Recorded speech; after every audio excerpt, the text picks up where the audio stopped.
Coming up next, we have, this is Rich Merrett, who's also known as Echo Dad. I'm going to cue up his presentation. And it is how to design voice apps for the modern work environment. Hi there, I am Rich Merrett, aka Echo Dad. I'm the co-founder, conversational designer and voice strategist at Veni Loqui, a voice design agency out of the UK. I also run the Cambridge Alexa Developers Meetup, getting together the voice community in and around Cambridge in the UK. And as mentioned, I'm Echo Dad, which is where I have a YouTube channel where I review Alexa skills with my children, which perfectly suits me to talk to you today about how to design a voice application in a modern workplace. Workplaces have changed very much over the last 4 months. If you think about where you've done most of your work since the pandemic hit, the chances are it's not going to be in the office that you were used to for the years prior. And that's relevant because the most downloaded app on Christmas Day for the last several years has been the Alexa app. And that's because it's been one of the most gifted things on Christmas Day. It's the perfect auntie present. It's $20 to $50 depending on when you buy it. It's the perfect price to buy something for an auntie, and equally the perfect price for an auntie to buy you. And because this has been gifted so many times over the last few Christmases, it means that they are in houses up and down the country, all over the world. And that means that they're now part of your work environment, whether they were before or not. So we need to think about, when we're designing skills, that the work environment has changed. Children are also at home. Since the pandemic hit, they've not been able to go to school. So you've got children there that are able to hear what's going on, and they copy what's going on. Part of the reason I started Echo Dad was because of this video. Alexa, tell a really funny joke. What is blue and not very heavy? Light blue. Yeah! What that video shows is my son mimicking something that he'd heard me done earlier in the day, and then taking that to an Alexa device that was in their playroom. It proves that children really do take on board exactly what goes on with a voice assistant, what's been said by a voice assistant, and then can utilise that. So you need to be thinking about that when designing voice assistants that are going to be used potentially at home, even though it's for work purposes. So what can you do to make a good voice application in the modern work environment? There's a few things. Firstly, think about the location. Think about where this is going to be used. So we've talked about being used in the home. That could be in the office in a home, or it could be in a communal area in a home. Like I'm lucky enough to have this room here, which is, it's a den. It's where I can do work and I can escape. But there's lots of families that have to do that in a communal environment. So in a dining room, for example, where there could be children and other people around. But there can also, people are going back to offices now, they're starting to, so it could be in a communal office. What effect does that have on the way that you're going to design it? We've also got to remember that voice assistants aren't tied to static devices anymore. Your phone Android phones have Google Assistant on them. That is why it's one of the most prevalent voice assistants in the world. There are millions of Android devices out there with Google Assistant on, so people can use it on their phone. Then you've got the rise of voice assistants in the car. I know that I've done quite a bit of work with voice assistants in the car very recently, because I've been able to drive around and I've been able to utilise Amazon Auto, the Echo Auto, and I automatically have Google CarPlay in my car as well. The other thing to think about now that is becoming a bit more common is the on-the-move devices. Having a voice assistant in your ears, or having it on a ring, or having it on your glasses. So people are going to start using these devices out and about a lot more. So that needs to be something that is considered when designing the voice app. Think about where that modern environment is. think about where it's going to be used. It's really important moving forward. Next up is signposting. We don't have the norms that we have with web and with app. We don't have that burger in the corner that we can click for more options. We don't have the cross that we can click to close something. We need to signpost where people need to go. We need to give very clear instructions. Essentially, you need to relearn UX design because it is very, very different from a visual interface. You cannot just transpose a website into voice. Now, a really good example of this is the BBC Kids skill for Alexa, where they have a really complex navigational system, but it's really intuitive and it very clearly signposts. It breaks down options into the way that you can direct something. And it's a really, really good example of the way that UX can be done right with voice. Next up when designing for voice apps is don't talk too much. There's something called the one breath rule, which basically means that if it takes you more than one breath to say it, you should not put it onto your voice assistant. You also want to be careful not to create too much of a cognitive load. I did a bit of work early on in voice, working on behavioural activation, which is a form of cognitive behavioural therapy. And it became very clear very early on that you can overload a user very quickly by giving lots of instructions and by giving too much information out at once. So you want to try and break those down into smaller chunks. Now, I've just talked about the BBC skill being really good for UX navigation. It is. It's also a really good example of a terrible, terrible skill. And that is because it's designed for children, and some of the games that it has in there, it includes 30 seconds worth of instructions. Now, I don't even remember what I'm supposed to be doing by the end of that 30 seconds of instructions, let alone a 5 or a 7-year-old. So it is a really good skill to go look at for both reasons, for both being brilliant and being terrible at the same time. Next up is who's going to be interacting with that voice application. Can you make use of some of the inbuilt features of some of the platforms? So for example, Alexa has something called user profiles, where if a user has set something up on their device to recognize their specific voice, you can pinpoint that within your design. It's really good if you want to try and differentiate between users. So if, for example, using the example of a child in the home, copying what their parent has said, if you're aware of the parent's particular user profile, then you could have something very specific that goes to, that is said if you recognize a user, and something that's very specific that's recognized, that you said if you don't recognize a user. So research and use some of those inbuilt features of the devices because they are there to kind of help with some of that design stuff. So next up is something that I feel really passionately about. It's failing gracefully.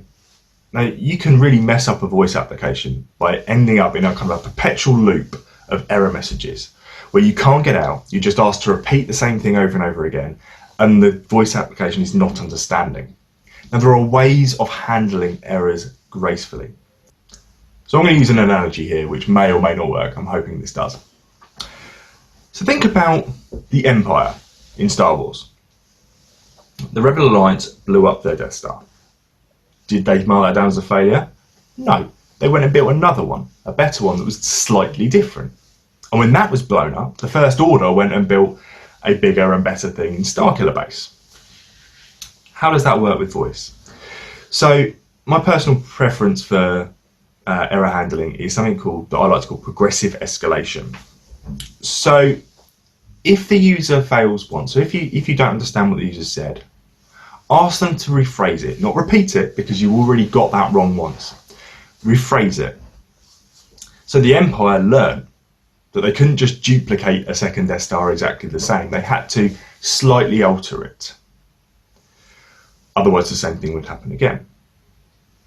If that doesn't work, then give specific instructions on what to say. So in the voice application, if you need to say, you want them to say yes or no, specifically say yes or say no. That improves on your errors. It's building something the size of a planet, Starkiller Base, that is more powerful than the previous messages. If that doesn't work, then gracefully exit. Don't keep on trying. After Starkiller Base, the Empire, the First Order by this point, didn't build any more Death Star-like things. They went off and did something completely different. But they left that behind. So with a voice application, if you don't get it right the first time, ask them to rephrase it. If they don't get it right a second time, give them specific instructions on what to say. If it doesn't work after those specific instructions, gracefully exit. Finish the skill. Because the chances are that you're not going to understand on this particular occasion. And you don't want to get into that perpetual loop because people will hate that. Next up is something that is not anything particularly new, audio branding. But what is new is thinking about sounds to keep users engaged. Use sounds as prompts. So if, when I was saying earlier about signposting, you can use a sound to indicate that is a user's turn to speak, or to indicate something else within your application. But something that's also really important is audio logos, sonic branding, that sort of thing. So having something that can differentiate you out from your competitors. What's also worth thinking about here is the actual voice assistant's voices themselves. You're not stuck with Alexa's natural voice or with Google's natural voice. You can use other alternatives. And essentially you can break that down into two. You can use voice actors to do voiceovers for your particular voice application, which is what a lot of companies are leaning towards now. Alternatively, you can use other text-to-speech voices. So things like, for example, AWS Polly from Amazon that has, I think, 27 different English-speaking voices in a range of different accents and a range of different kind of pitches. There's female, there's male, there's children, there's all sorts. So it's worth thinking about some of those and doing a bit of research on what your users would like to hear. There's been research done, for example, on the aging population that say that to get news and facts, they prefer a male voice, and for some of the more nurturing, caring stuff, they prefer a female voice. And that harks back to when they were children, when the news reporters were always male and the caregivers were tended to be the females. So thinking about doing some of the research like that. Voice acting, I say, is something that's really, really good, but if you have something that's really dynamic, that is going to change a lot and has lots and lots of options, then potentially think a bit more about the text-to-speech, because there are limits on kind of stringing files together and things with MP3s. Finally, whilst talking about audio, you really need to be making sure you've got someone who is able to effectively put in SSML, speech synthesis markup language, into your voice application to make sure that you can control the pitch, the canter, use phonemes to make sure that words are sounding correctly. There was a particular skill which I used to point out back when I first started doing this, from a very famous insurance company in the UK, whose voice assistant, the second word within the word what was welcome to, the name of the company, and the name of the company was not said right. Now with 5 phonemes, you could have made that sound right straight away, but it automatically turned people off the skill. And that was it. It was a really good example of something that was terrible.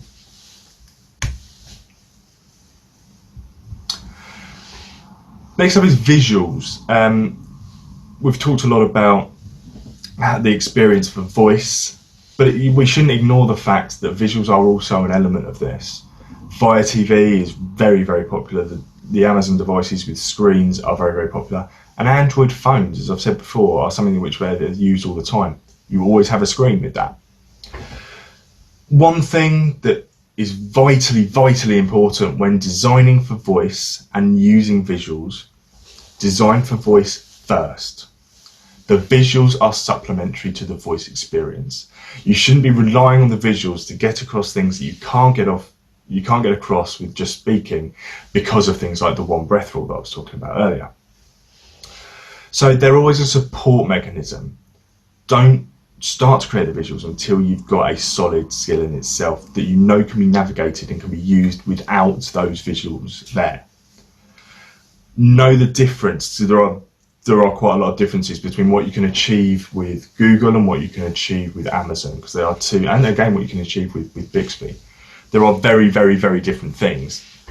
And although smart assistants is what a lot of people, they're the go-to thought, the Android smartphone, as I say, is something that's very, very popular and has lots and lots of users.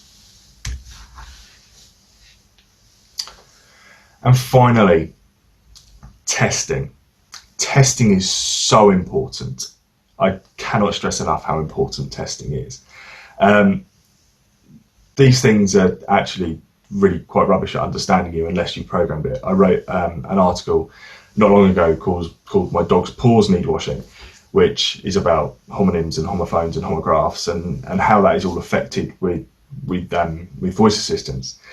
And to do that, I did a particular experiment where everything I said to happened to be my Alexa device popped up on the screen, what it heard me say.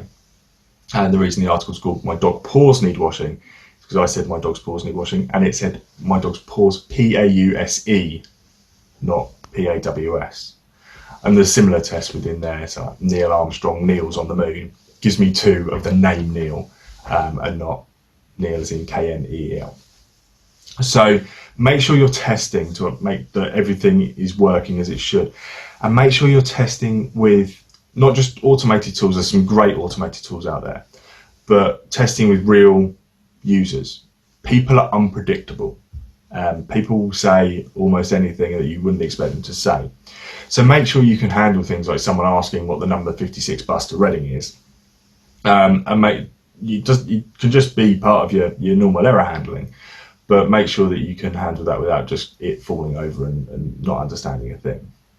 So use beta testers to test your skills or your actions, because I can't explain how important it is to have people just double checking.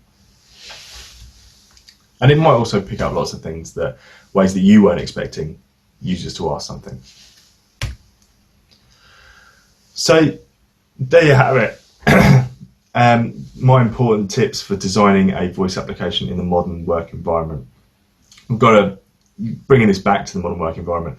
It is really important to think about, where people are working now, and a lot of us are now working from our spare rooms, or from our dining rooms, or from our kitchens. So, and we have got lots of people, other people around, so that will copy. So making sure that we have got the best experiences possible for that environment. So think about think about signposting. Make sure you are fully explaining where things are going or where people are supposed to go.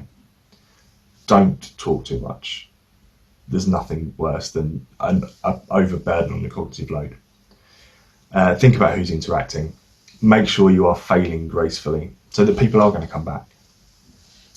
Use sounds to help you. Use visuals if you can. And finally, make sure you're testing lots. Thank you very much for your time. I know you've got an awesome day planned with all the other videos that'll be going on for the rest of the day. You can find me on Twitter at richmerrett815. You can find me on Twitter as EchoDad at EchoDadVoice. Feel free to reach out to me if you've got any questions. Merrett at Veni-Loqui.com. For today, I've been Rich Merrett. I've been EchoDad. The future's here. Go live it. Take care and enjoy your day. Thank you so much, Rich. That was a great presentation.